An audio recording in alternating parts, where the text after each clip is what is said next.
Our scripture this morning comes from the Gospel of Luke, chapter 12, verses 13 to 21.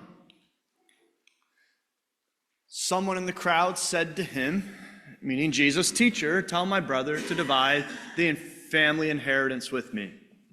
But Jesus said to him, "Friend, who set me to be a judge or arbitrator over you?" And he said to them, "Take care, be on your guard against all kinds of greed. For one's life does not consist in the abundance of possessions." Then he told them a parable. The land of a rich man produced abundantly, and he thought to himself, "What should I do? For I have no place to store my crops." Then he said, "I will do this. I will pull down my barns and build larger ones, and there I will store all my grain and my goods. And I will say to my soul, 'Soul, you have ample goods laid up for many years. Relax, eat, drink, and be merry.' But God said to him, 'You fool, this very night your life is being demanded of you. And the things you have prepared, whose will they be?'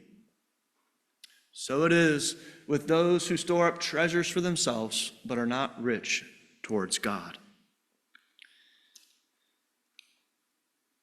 May God bless the hearing of the scriptures this morning.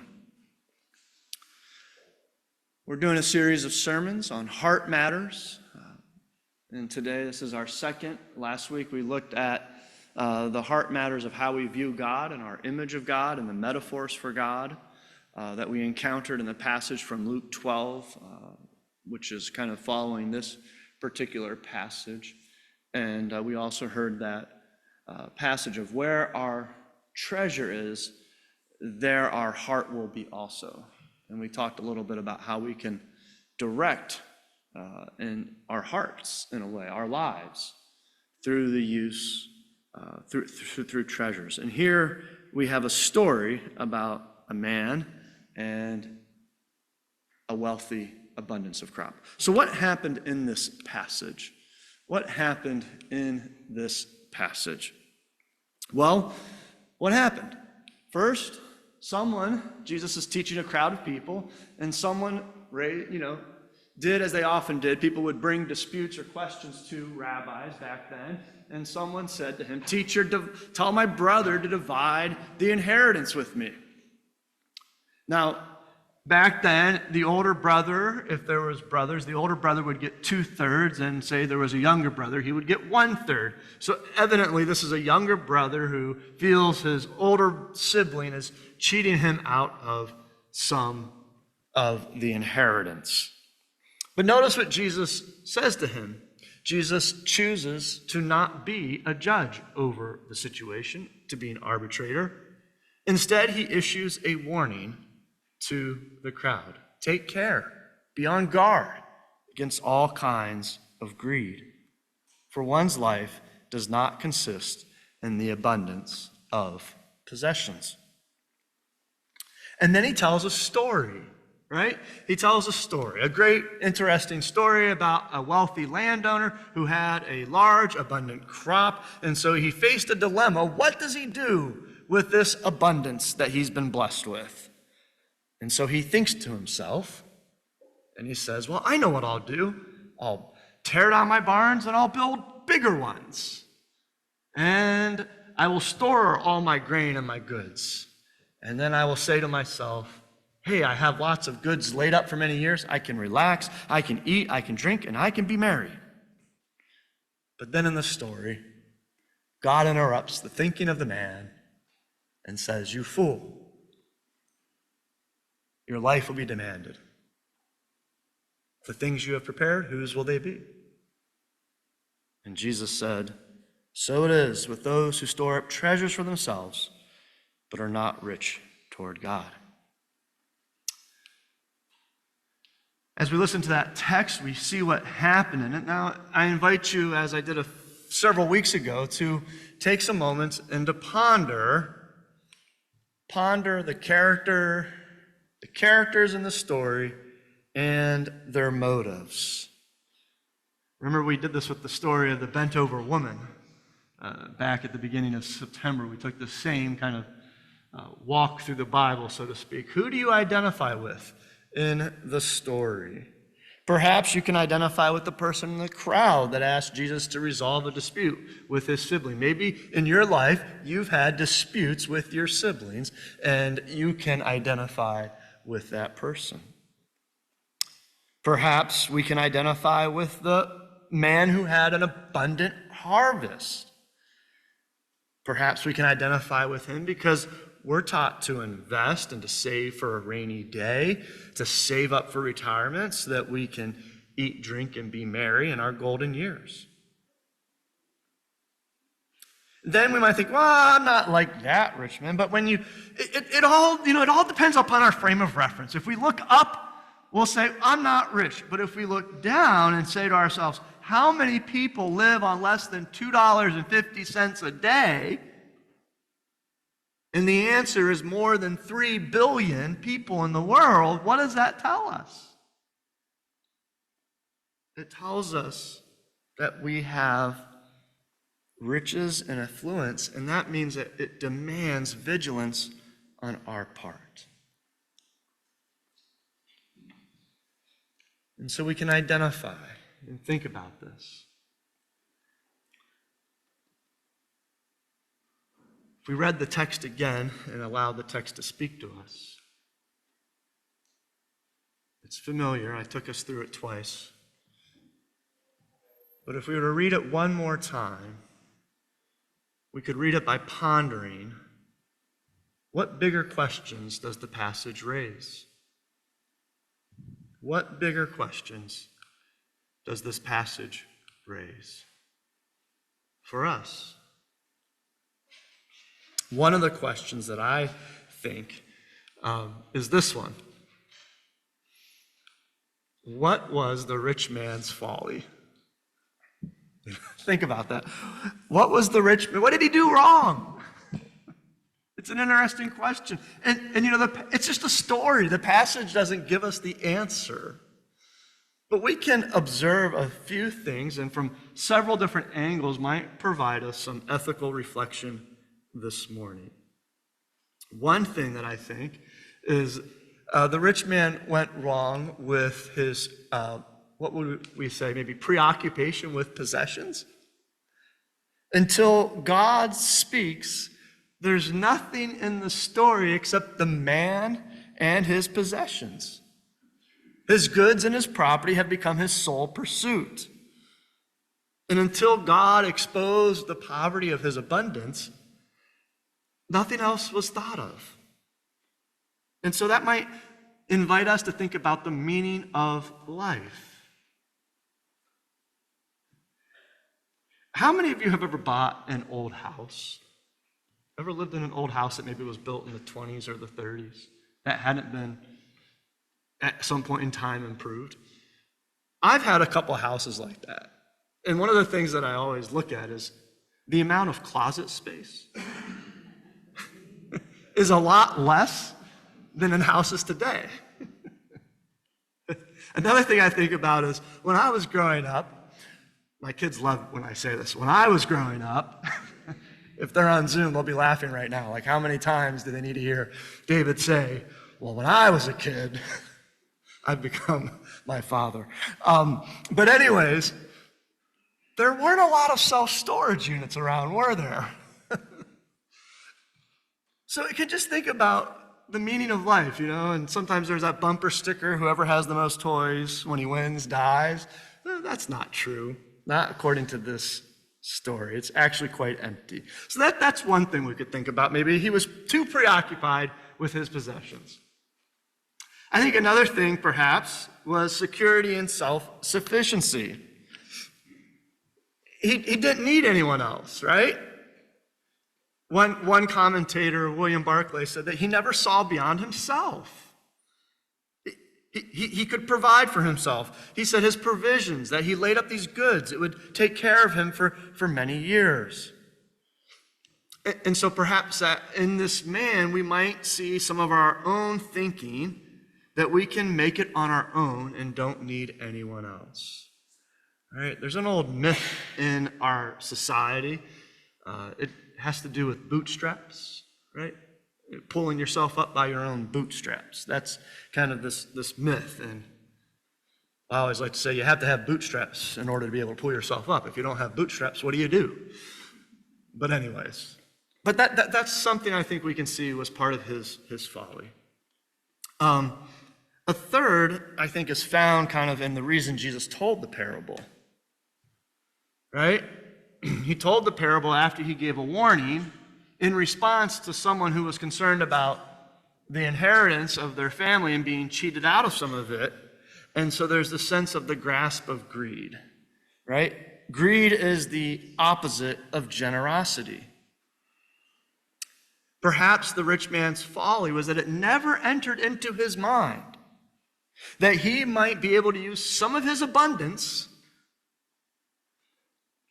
for the welfare of others. And so we look at this man and we think about that perhaps greed isn't good and that it corrupts and eats away at compassion that the man once may have had.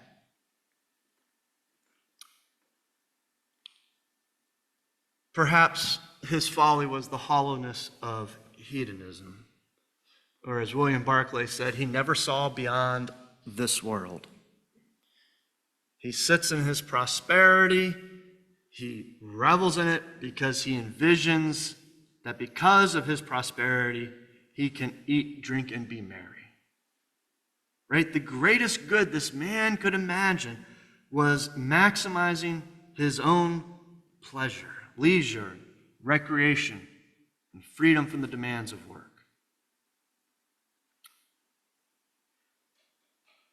Sounds a lot like what we're encouraged to pursue. What gives our life meaning now, today, and what will give it meaning in the future? Finally, one more, which I think is at the core of all of it, is that the man is a practical atheist. He manages his own life. He doesn't consider what God might ask him to do with his abundance. We see this in the passage, right? He said to himself, he thought to himself, what should I do? For I have no place to store my crops. Then he said, I will do this. I will pull down my barns and build larger ones, and there I will store all my grains and my goods. And I will say to my soul, soul, you have ample goods laid up for many years. Me, myself, and not Irene, me, myself, and I, with this man. That's a lot of first person pronouns, possessive pronouns. The wealthy farmer, I think, went to the wrong person and asked the wrong question. He went to himself. He made plans. And there's nothing wrong with making sound financial plans, but we ought to include God in those plans. I think his folly is that he forgets God when making his plans. And so instead of asking and inquiring of God what to do with his abundance, he held it all in. And that is the fundamental basic difference in life. There's two impulses, I've often said. Either we can give or we can grasp. And the wealthy farmer's folly is that he gave in to the impulse to grasp. Just as, we can see that too because Jesus told the parable in response to a man who was wanting to what? Grasp for his share of the inheritance. And so the right question and the right person would have been asking, God, what do you want me to do? What do you want me to do? And so here we see 5 possible points of reflection. I will invite you to ponder them today and this coming week. And where might you ask God to assist you in your journey, in your faithfulness towards your possessions, towards your income, towards your wealth? this coming week, we're going to, you'll receive a letter in the mail, and in that letter in the mail, there will be a card like this, and it's an estimate of giving card. Our congregation is in the process. We've done this in years past, but for our members, we're inviting you to make an estimate of your giving for next year so that we can plan our church budget, our ministry, and our mission. One way to approach this question of what percentage of my income is God calling me to give is simply to just think about it yourself, write a number down, and be done. Another possible way of thinking about this is to pray about it and talk to God about it, to think about what the Scriptures invite us to consider to do, to search the Scriptures, to ask. You could Google, you could enter it into AI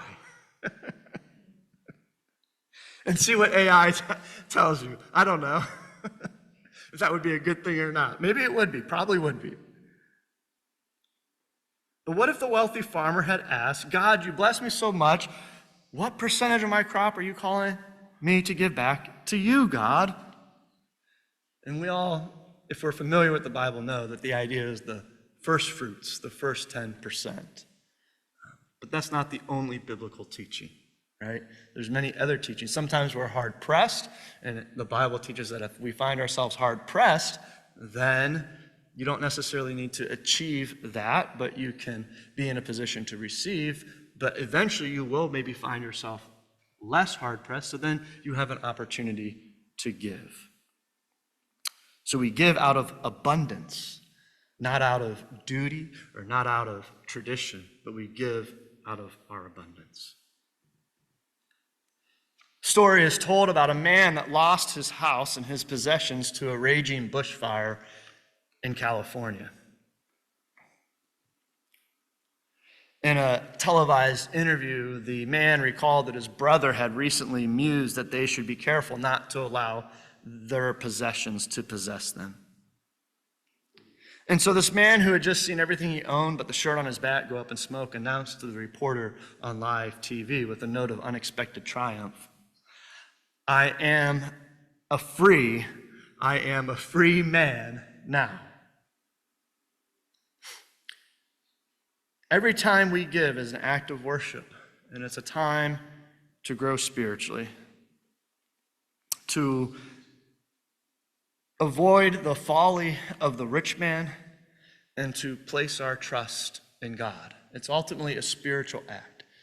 Right after this passage, Jesus says to his followers, do not be afraid. It is your Father's good pleasure to give you the kingdom. Look at the birds of the air. They do not stow away, but God feeds them. Look at the grass and the flowers of the field. Look how beautifully God clothes them.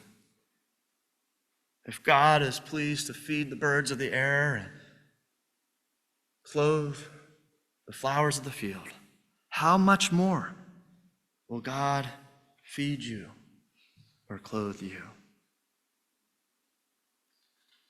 So this coming week, I hope that we will ponder the folly of the rich man.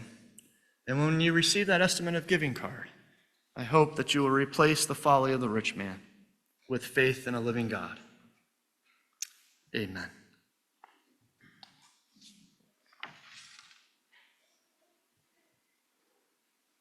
Our response song is Giving God We Pause and Wonder. It's to a very familiar tune, Come Thou Fount of Every Blessing. The words are written by Presbyterian minister Carolyn Winfrey Gillette. So I invite us to stand together and to respond to the spoken word this morning, singing, Giving God We Pause and Wonder.